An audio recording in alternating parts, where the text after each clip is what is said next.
All right, today we're going to do a deep dive into something I think a lot of us have felt, but maybe haven't put a name to.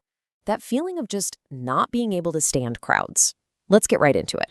So, have you ever been at a concert, or maybe a super busy shopping mall, or even just a packed party, and you just feel completely wiped out afterward? And I don't just mean your feet hurt, I mean like mentally and emotionally drained.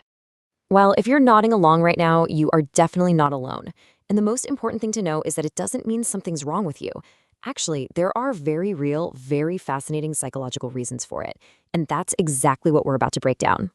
Okay, first up, let's talk about the main culprit here.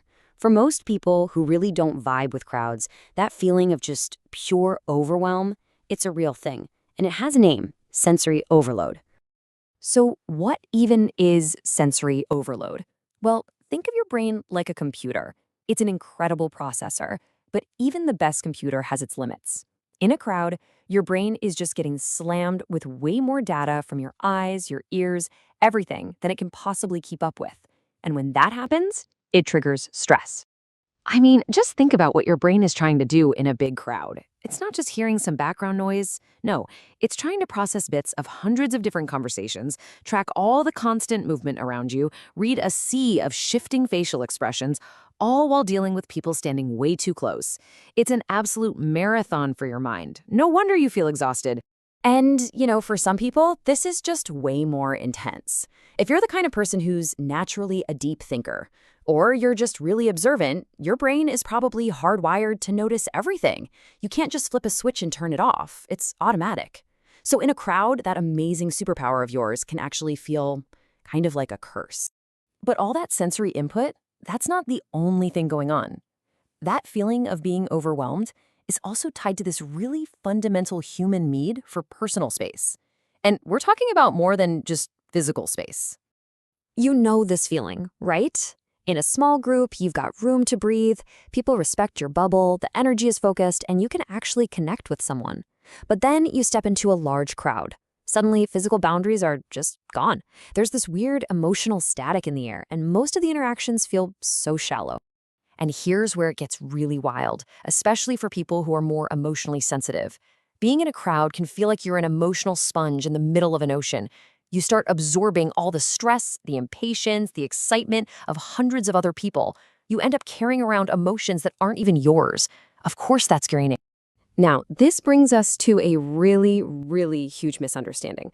So often, people mix up disliking crowds with being shy or antisocial. But you know what? That's just not the whole picture. Not at all.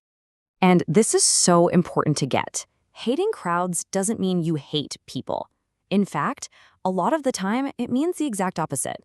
It means you crave deep, meaningful conversations. You just prefer an environment where that's actually possible, where you can truly connect, instead of just shouting over the chaos. Our past also plays a massive role here.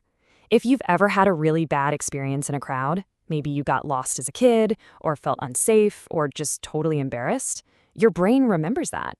It logs that whole situation as a potential danger. And from then on, it creates this protective instinct to make you avoid it. It's really just a survival mechanism kicking in. And that protective instinct, it can really easily slide into full-blown anxiety. Because let's be real, in a crowd, you lose so much control. You can't control the noise, the movement, or who's bumping into you. For a lot of people, that triggers a fear of being trapped, or maybe a fear of being judged, or just that horrible feeling of not being able to leave if it all gets to be too much. So we've talked a lot about the why, but what do we do with all this information? Well, I think the most powerful thing you can do is to completely reframe this narrative, to stop seeing it as a weakness, and start seeing it for what it is. So instead of thinking of it as a flaw, what if you looked at it as a sign of some of your greatest strengths? That need for quiet could actually mean that you're a really deep thinker, or that you're highly observant and emotionally perceptive. It could be a sign that you value your independence, that you have a really strong sense of self. And I really want you to let this one sink in. There is absolutely nothing wrong with you. Your brain isn't broken. It just processes the world a little differently. It values calm over chaos and depth over noise. And that is more than okay. It's actually pretty cool. So what this all boils down to is giving yourself permission. Permission to honor your own limits. You don't have to force yourself into situations that you know are going to drain you just to make other people happy. It is perfectly 100% okay to say no. It's okay to leave the party early. It's okay to choose your own peace over someone else's pressure. So we've unpacked the whole thing: the sensory overload, the need for personal space, the emotional wiring. The real question isn't, why do I feel this way anymore? The real question is, now that you get it, how are you going to honor that part of yourself?